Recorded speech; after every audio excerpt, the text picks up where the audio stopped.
ನಮಸ್ತೆ ಎಲ್ಲರಿಗೂ welcome to Tech Pixel Kannada.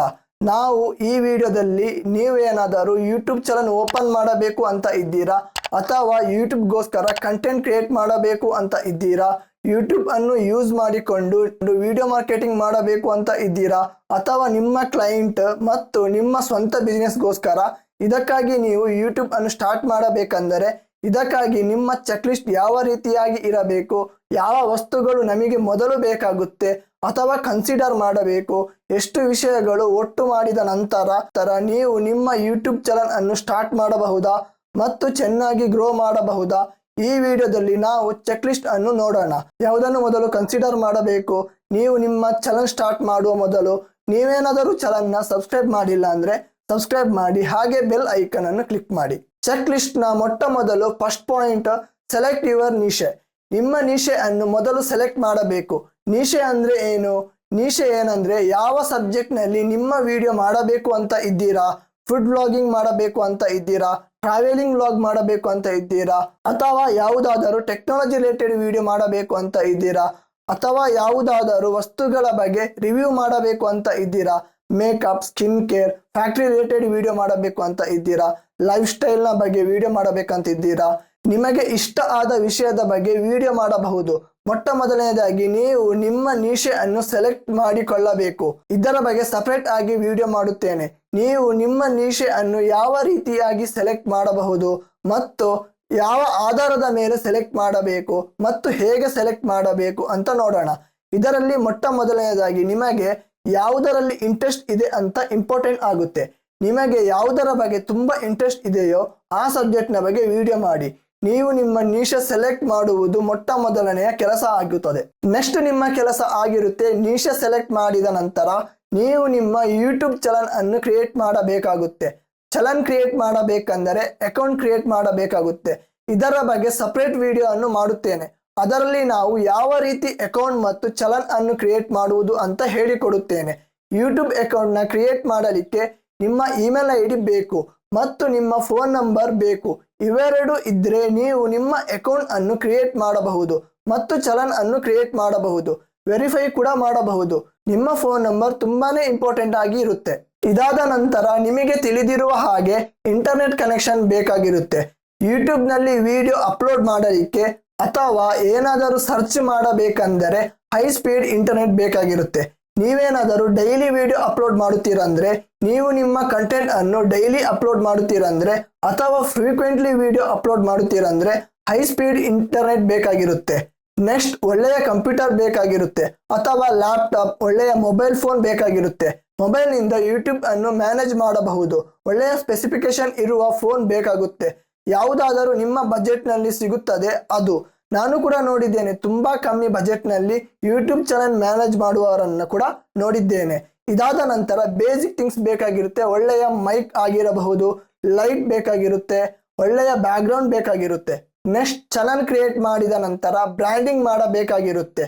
ಯಾಕೆಂದರೆ ನಿಮ್ಮ ವಿಡಿಯೋ ವೈರಲ್ ಆಗಿ ಪಾಪ್ಯುಲರ್ ಆಗಬಹುದು ಅಥವಾ ಪಾಪ್ಯುಲರ್ ಆಗಬೇಕಂತ ಇದ್ರೆ ಜನರು ನಿಮ್ಮ ಹೆಸರಿನಿಂದ ಗುರುತಿಸುತ್ತಾರೆ, ನಿಮ್ಮ ಚಾನಲ್ ನೇಮ್ ಇಂದ ಗುರುತಿಸುತ್ತಾರೆ. ಇದಕ್ಕಾಗಿ ನಿಮ್ಮ ಚಾನಲ್ ಬ್ರ್ಯಾಂಡಿಂಗ್ ತುಂಬಾನೇ ಇಂಪಾರ್ಟೆಂಟ್ ಆಗಿರುತ್ತೆ. ನಿಮ್ಮ ಚಾನಲ್ ನ ಬ್ರ್ಯಾಂಡಿಂಗ್ ಮಾಡಬೇಕಂದರೆ ಒಂದು ಒಳ್ಳೆಯ ಲೋಗೋ ಬೇಕಾಗಿರುತ್ತೆ, ವಾಟರ್ ಮಾರ್ಕ್ ಬೇಕಾಗಿರುತ್ತೆ, ಚಾನಲ್ ಆರ್ಟ್ ಬೇಕಾಗುತ್ತೆ, ಒಂದು ಸೂಪರ್ ಆಗಿರುವಂತಹ ಬ್ಯಾನರ್ ಬೇಕಾಗಿರುತ್ತೆ. ಇದರ ಬಗ್ಗೆ ಡಿಟೇಲ್ ಆಗಿ ಮಾತಾಡೋಣ. ಲೋಗೋ ಆಗಿರಬಹುದು, ವಾಟರ್ ಮಾರ್ಕ್ ಆಗಿರಬಹುದು, ಚಾನಲ್ ಆರ್ಟ್, ಇದರ ಬಗ್ಗೆ ಡಿಟೇಲ್ ಆಗಿ ವಿಡಿಯೋ ಮಾಡುತ್ತೇನೆ. ಹೇಗೆ ಲೋಗೋ ಕ್ರಿಯೇಟ್ ಮಾಡುವುದು, ಚಾನಲ್ ಆರ್ಟ್ ಮಾಡುವುದು ಹೇಗೆ ಅಂತ. ಯೂಟ್ಯೂಬ್ ಚಾನಲ್ ನಲ್ಲಿ ಚಾನಲ್ ಆರ್ಟ್ ಕ್ರಿಯೇಟ್ ಮಾಡುವುದು ತುಂಬಾ ಇಂಪಾರ್ಟೆಂಟ್ ಆಗಿರುತ್ತೆ. ಕೆಲವರು ಕೇವಲ ಅಂದ್ರೆ ಲೋಗೋ ಇಂದ ಚಾನಲ್ ಪಾಪ್ಯುಲರ್ ಆಗಿರುತ್ತೆ. ಯೂಟ್ಯೂಬ್ ಮತ್ತು ಅದರ್ ಸೋಷಿಯಲ್ ಮೀಡಿಯಾ ಪ್ಲಾಟ್ಫಾರ್ಮ್ ನಲ್ಲಿ ಅದಕ್ಕೆ ಬ್ರ್ಯಾಂಡಿಂಗ್ ಮಾಡುವುದು ತುಂಬಾ ಇಂಪಾರ್ಟೆಂಟ್ ಆಗಿರುತ್ತೆ.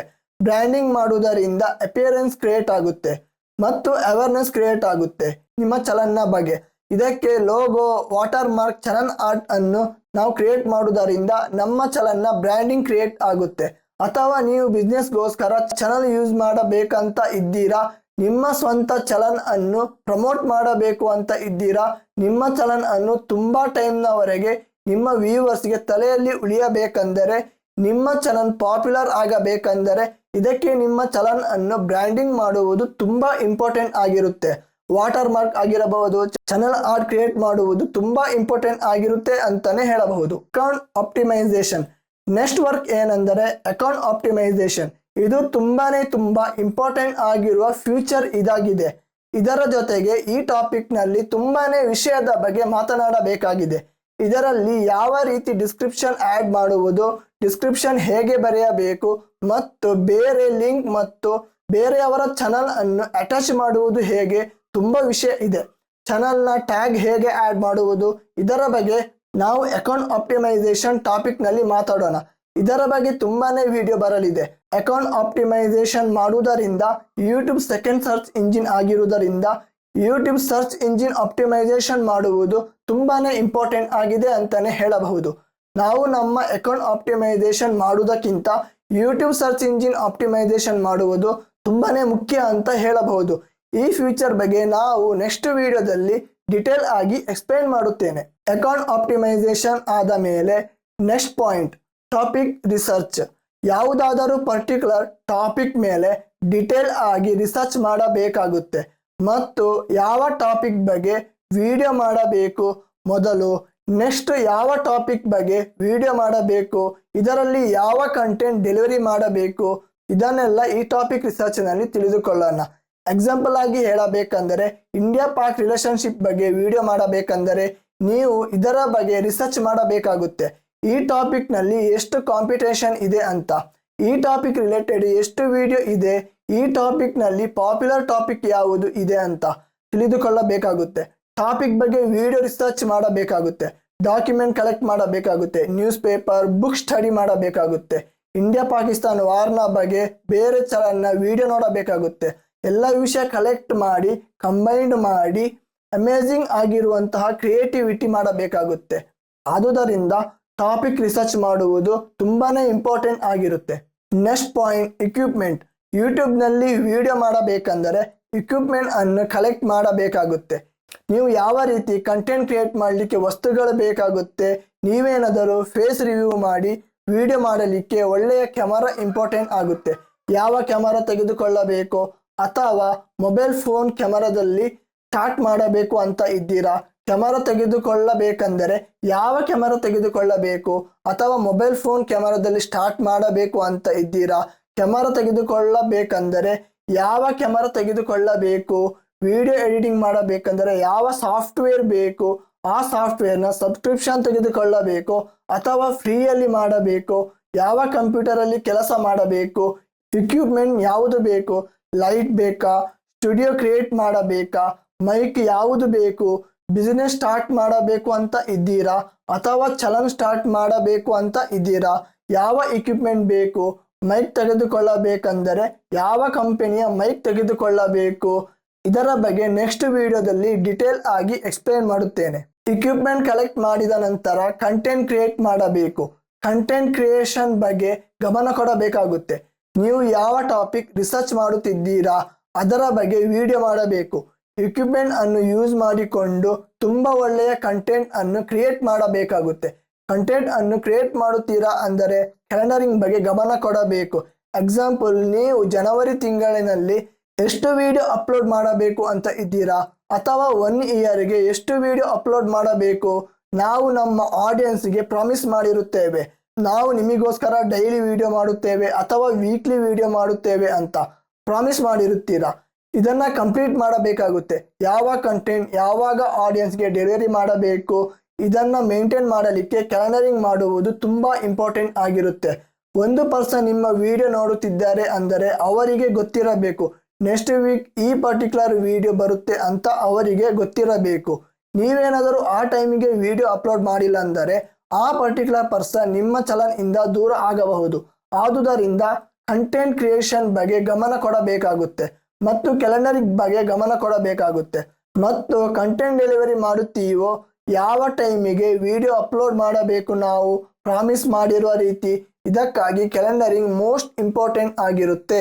ನೆಕ್ಸ್ಟ್ ಮಾಡಬೇಕಾದ ಕೆಲಸ ಏನೆಂದರೆ ನಿಮ್ಮ ಕಂಟೆಂಟ್ ರೆಡಿ ಆಯಿತು, ಅಪ್ಲೋಡ್ ಮಾಡಿ ಆಯಿತು, ಕ್ಯಾಲೆಂಡರಿಂಗ್ ಮಾಡಿ ಆಯಿತು. ನೆಕ್ಸ್ಟ್ ಮೇನ್ ವರ್ಕ್ ಇರೋದು ನಾಲೆಜ್ ಇನ್ಪುಟ್ ಟೂಲ್ಸ್. ಯಾವ ಟೂಲ್ಸ್ ಯೂಸ್ ಮಾಡಬೇಕು, ಯಾವ ಸಾಫ್ಟ್ವೇರ್ ಯೂಸ್ ಮಾಡಬೇಕು, ನಿಮ್ಮ ಚಾನಲ್ ಗ್ರೋ ಆಗಬೇಕಂದರೆ ನಿಮಗೆ ಯಾರೆಲ್ಲ ಕಾಂಪಿಟೇಟರ್ ಇದ್ದಾರೆ ಅವರ ನಿಶೆ ಮತ್ತು ಅವರ ಟಾಪಿಕ್ನ ಕಂಟೆಂಟ್ ಮಾಡುತ್ತಿರುವವರು ಯಾವ ಚಲನ್ ಹೇಗೆ ಗ್ರೋ ಆಗುತ್ತಿದೆ ಅಂತ ಅನಲೈಸ್ ಮಾಡಬಹುದು ಮತ್ತು ನಿಮ್ಮ ಓನ್ ಚಲನ್ನ ಅನಲೈಸ್ ಅನ್ನು ಕೂಡ ಮಾಡಬಹುದು. ಹಾಗೆಯೇ ಕೆಲವು ಸಜೆಷನ್ ಅನ್ನು ಕೂಡ ಕೊಡುತ್ತದೆ. ಅದರ ಬಗ್ಗೆ ಡಿಟೇಲ್ ಆಗಿ ವಿಡಿಯೋ ಮಾಡುತ್ತೇನೆ. ಎಕ್ಸಾಂಪಲ್ ವಿಡೈಕ್ಯೂ ಟ್ಯೂಬ್ ಬಡಿ ಇದೆ. ನೀವೇನಾದರೂ ಪೇಯ್ಡ್ ವರ್ಷನ್ ಅನ್ನು ಯೂಸ್ ಮಾಡುತ್ತಿದ್ದರೆ ಅದರಿಂದ ಟ್ರೆಂಡಿಂಗ್ ನಲ್ಲಿ ಯಾವ ವಿಡಿಯೋ ಇದೆ, ನಿಮ್ಮ ಆಡಿಯನ್ಸ್ ಯಾವ ವಿಡಿಯೋ ಹೆಚ್ಚಾಗಿ ನೋಡುತ್ತಾರೆ, ನಿಮ್ಮ ಕಾಂಪಿಟೇಟರ್ ಏನು ಮಾಡುತ್ತಿದ್ದಾರೆ ಅಂತ ಎಲ್ಲ ವಿಷಯಗಳನ್ನು ಕಲೆಕ್ಟ್ ಮಾಡಿ ನೆಕ್ಸ್ಟ್ ಯಾವ ಸ್ಟ್ರಾಟಜಿ ಮಾಡಬೇಕು, ನಿಮ್ಮ ಕಂಟೆಂಟ್ ಪಾಪ್ಯುಲರ್ ಆಗಬೇಕು ಅಂದರೆ ರ್ಯಾಂಕಿಂಗ್ ಬರಬೇಕಾಗುತ್ತೆ. ವಿಡಿಯೋ ರ್ಯಾಂಕಿಂಗ್ ಚೆನ್ನಾಗಿ ಇದ್ರೆ ವ್ಯೂಸ್ ಚೆನ್ನಾಗಿ ಬರುತ್ತೆ. ವ್ಯೂಸ್ ಚೆನ್ನಾಗಿ ಬಂತು ಅಂದರೆ ಮೊನಟೈಸೇಷನ್ ಆಗುತ್ತದೆ. ಆದುದರಿಂದ knowledge input tool very important ಆಗಿದೆ. ಇನ್ಪುಟ್ ನಾಲೆಜ್ ಇನ್ನೂ ತುಂಬ ವಿಷಯಗಳು ಇದೆ. ಇದರ ಬಗ್ಗೆ ನೆಕ್ಸ್ಟ್ ವಿಡಿಯೋದಲ್ಲಿ ಎಕ್ಸ್ಪ್ಲೈನ್ ಮಾಡುತ್ತೇನೆ. Next last step consistency and relevancy. ನೀವು ನಿಮ್ಮ ಚಲನ್ ಅನ್ನು ಲಾಂಗ್ ಟೈಮ್ ನಲ್ಲಿ ಗ್ರೋ ಮಾಡಬೇಕಂದರೆ ಅಥವಾ ಪಾಪ್ಯುಲರ್ ಆಗಬೇಕಂತ ಇದ್ರೆ ಯೂಟ್ಯೂಬ್ ನಲ್ಲಿ ಕನ್ಸಿಸ್ಟೆನ್ಸಿ ತುಂಬಾನೇ ಇಂಪಾರ್ಟೆಂಟ್ ಅಂತ ಹೇಳಬಹುದು. ನೀವು ನಿಮ್ಮ ಚಲನ್ ನಲ್ಲಿ ವೀಕ್ಲಿ ಒಂದು ವಿಡಿಯೋ ಅಪ್ಲೋಡ್ ಮಾಡಿದ್ರೆ ಕನ್ಸಿಸ್ಟೆನ್ಸಿ ಆಗಿ ವೀಕ್ಲಿ ವಿಡಿಯೋ ಅಪ್ಲೋಡ್ ಮಾಡುತ್ತಿದ್ರೆ ನಿಮ್ಮ ಚಲನ್ ಗ್ರೋ ಆಗುತ್ತೆ. ನೀವು ನಿಮ್ಮ ಆಡಿಯನ್ಸ್ಗೆ ಪ್ರಾಮಿಸ್ ಮಾಡಿರುತ್ತೀರಾ ವೀಕ್ಲಿ ಒಂದು ವಿಡಿಯೋ ಅಪ್ಲೋಡ್ ಮಾಡುತ್ತೇನೆ ಅಂತ. ಕನ್ಸಿಸ್ಟೆನ್ಸಿ ಆಗಿ ವಿಡಿಯೋ ಅಪ್ಲೋಡ್ ಮಾಡಿದ್ರೆ ಗ್ರೋ ಆಗುತ್ತೆ. ನೀವು ಯಾವುದಾದರೂ ನಿಮ್ಮ ಫೇವ್ರೆಟ್ ಯೂಟ್ಯೂಬ್ ಚಾನಲ್ ಚೆಕ್ ಮಾಡಿ ನೋಡಿ ಅವರು ಯಾವಾಗೆಲ್ಲ ವಿಡಿಯೋ ಅಪ್ಲೋಡ್ ಮಾಡುತ್ತಾರೆ ಅಂತ. ಮೋಸ್ಟ್ಲಿ ಚೆನ್ನಾಗಿ ಇರುವ ಯೂಟ್ಯೂಬ್ ಚಾನಲ್ ಆಗಿದ್ರೆ ಅವರ ವಿಡಿಯೋ ಟೈಮ್ ಗ್ಯಾಪ್ ಇರುತ್ತಲ್ಲ ಆಲ್ಮೋಸ್ಟ್ ಸೇಮ್ ಇರುತ್ತೆ. ಯಾರಾದರೂ ದಿನಕ್ಕೆ 2 ವಿಡಿಯೋ ಅಪ್ಲೋಡ್ ಮಾಡುತ್ತಾರಲ್ಲ ಅವರ ಚಾನಲ್ನ ಕನ್ಸಿಸ್ಟೆನ್ಸಿ ಆಗಿ ಮೇಂಟೈನ್ ಮಾಡಿರುತ್ತಾರೆ. ಇದರಿಂದ ಒಳ್ಳೆಯ ವ್ಯೂಸ್ ಬರುತ್ತಾ ಇರುತ್ತೆ. ಅವರ ಆಡಿಯನ್ಸ್ ನೆಕ್ಸ್ಟ್ ವಿಡಿಯೋ ಅಪ್ಲೋಡ್ಗೆ ವೇಟ್ ಮಾಡುತ್ತಾ ಇರುತ್ತಾರೆ. ಒಳ್ಳೆಯ ಕಂಟೆಂಟ್ ಕ್ರಿಯೇಟ್ ಮಾಡುತ್ತಾರೆ ಅಂದರೆ ಆಡಿಯನ್ಸ್ ವೇಟ್ ಮಾಡುತ್ತಾ ಇರುತ್ತಾರೆ. ಈ ಟೈಮಿಗೆ ವಿಡಿಯೋ ಅಪ್ಲೋಡ್ ಮಾಡಿಲ್ಲ ಅಂದರೆ ಅವರು ಈ ಚಲನ್ ಇಂದ ಬೇರೆ ಚಲನ್ ಅನ್ನು ಫಾಲೋ ಮಾಡಬಹುದು. ಇದರಿಂದ ಕನ್ಸಿಸ್ಟೆನ್ಸಿ ತುಂಬಾನೇ ಇಂಪಾರ್ಟೆಂಟ್ ಅಂತ ಹೇಳಬಹುದು. ನೆಕ್ಸ್ಟ್ ರಿಲೆವೆನ್ಸಿ. ನೀವೇನಾದರೂ ಟಾಪಿಕ್ ಬಗ್ಗೆ ವಿಡಿಯೋ ಮಾಡುತ್ತೀರಾ, ಆ ವಿಡಿಯೋ ಕೆಲವು ಟೆಕ್ನಾಲಜಿ ರಿಲೇಟೆಡ್ ಆಗಿರುತ್ತೆ. ನೀವು ಆ ಟೆಕ್ನಾಲಜಿ ಅಪ್ಡೇಟ್ ವರ್ಷನ್ ಇದೆ ಅದು ಬಂದಿರುತ್ತೆ, ಟ್ರೆಂಡಿಂಗ್ ನಲ್ಲಿ ಇರುತ್ತೆ. ಆದರೆ ನೀವು ನಿಮ್ಮ ರೀತಿಯಲ್ಲಿ ಅಪ್ಡೇಟ್ ಮಾಡಿಲ್ಲ ಅಂದರೆ ನಿಮ್ಮ ಕಾಂಪಿಟೇಟರ್ ಅಪ್ಡೇಟ್ ವರ್ಷನ್ ವಿಡಿಯೋ ಮಾಡಿ ಅಪ್ಲೋಡ್ ಮಾಡಿರುತ್ತಾರೆ. ನೀವೇನಾದರೂ ಲೇಟ್ ಆಗಿ ವಿಡಿಯೋ ಅಪ್ಲೋಡ್ ಮಾಡಿದರೆ ಯಾರೆಲ್ಲ ಫಸ್ಟ್ ವಿಡಿಯೋ ಅಪ್ಲೋಡ್ ಮಾಡಿರುತ್ತಾರೋ ಅವರ ವಿಡಿಯೋ ನೋಡಿ ನಿಮ್ಮ ವಿಡಿಯೋ ಲೇಟ್ ಆದರೆ ಫಾಲೋವರ್ಸ್ ಡ್ರಾಪ್ ಕೂಡ ಆಗಬಹುದು, ವ್ಯೂಸ್ ಕೂಡ ಕಮ್ಮಿ ಆಗುತ್ತೆ. ಇದರಿಂದ ಕನ್ಸಿಸ್ಟೆನ್ಸಿ ಮತ್ತು ರಿಲೆವೆನ್ಸಿ ತುಂಬಾನೇ ಇಂಪಾರ್ಟೆಂಟ್ ಆಗಿದೆ. ಮತ್ತು ನೀವು ಏನು ಟಾಪಿಕ್ ಸೆಲೆಕ್ಟ್ ಮಾಡಿರುತ್ತೀರಾ ಆ ಟಾಪಿಕ್ ಬಗ್ಗೆ ವಿಡಿಯೋ ಮಾಡಿದ್ರೆ ಮಾತ್ರ ಆಡಿಯನ್ಸ್ಗೆ ನಿಮ್ಮ ಚಾನಲ್ನ ಸಬ್ಸ್ಕ್ರೈಬ್ ಮಾಡುತ್ತಾರೆ, ನಿಶೆ ನೋಡಿಕೊಂಡು ಬರುತ್ತಾರೆ. ನಾವು ಈ ಚಾನಲ್ನ ಸಬ್ಸ್ಕ್ರೈಬ್ ಮಾಡಿದ್ರೆ ಟೆಕ್ನಾಲಜಿ ರಿಲೇಟೆಡ್ ವಿಡಿಯೋ ಅಪ್ಲೋಡ್ ಮಾಡುತ್ತಾರೆ. ಈ ರಿಲೆವೆನ್ಸಿ ಅನ್ನು ಮೇಂಟೈನ್ ಮಾಡಬೇಕಾಗುತ್ತೆ. ಇದೇ ನಮ್ಮ ಚೆಕ್ ಲಿಸ್ಟ್ ಆಗಿದೆ. 1 ರಿಂದ 9ರವರೆಗಿನ ಯಾವ ವಿಷಯಗಳು ತುಂಬಾ ಇಂಪಾರ್ಟೆಂಟ್ ಅಂತ, ಯಾವುದನ್ನು ಕನ್ಸಿಡರ್ ಮಾಡಬೇಕು ಅಂತ ಯೂಟ್ಯೂಬ್ ಅನ್ನು ಸ್ಟಾರ್ಟ್ ಮಾಡಬೇಕಂದರೆ ಸೊ ಐ ಹೋಪ್ ನೀವು ಈ ವಿಡಿಯೋದಲ್ಲಿ ಕೆಲವು ವಿಷಯಗಳು ಅರ್ಥ ಆಗಿದೆ ಅಂತ ಅನ್ಕೊಂಡಿದ್ದೇನೆ. ನಿಮಗೆ ಈ ವಿಡಿಯೋ ಇಷ್ಟ ಆಗಿದ್ರೆ ಲೈಕ್ ಮಾಡಿ, ಶೇರ್ ಮಾಡಿ. ಏನಾದರೂ ಚಾನಲ್ ರಿಲೇಟೆಡ್ ಪ್ರಾಬ್ಲಮ್ ಇದ್ರೆ ಕಮೆಂಟ್ ಮಾಡಿ, ಟ್ರೈ ಮಾಡುತ್ತೇನೆ ಸಾಲ್ವ್ ಮಾಡಲಿಕ್ಕೆ. ಚಾನಲ್ನ ಸಬ್ಸ್ಕ್ರೈಬ್ ಮಾಡಿಲ್ಲ ಅಂದರೆ ಸಬ್ಸ್ಕ್ರೈಬ್ ಮಾಡಿ. Thank you.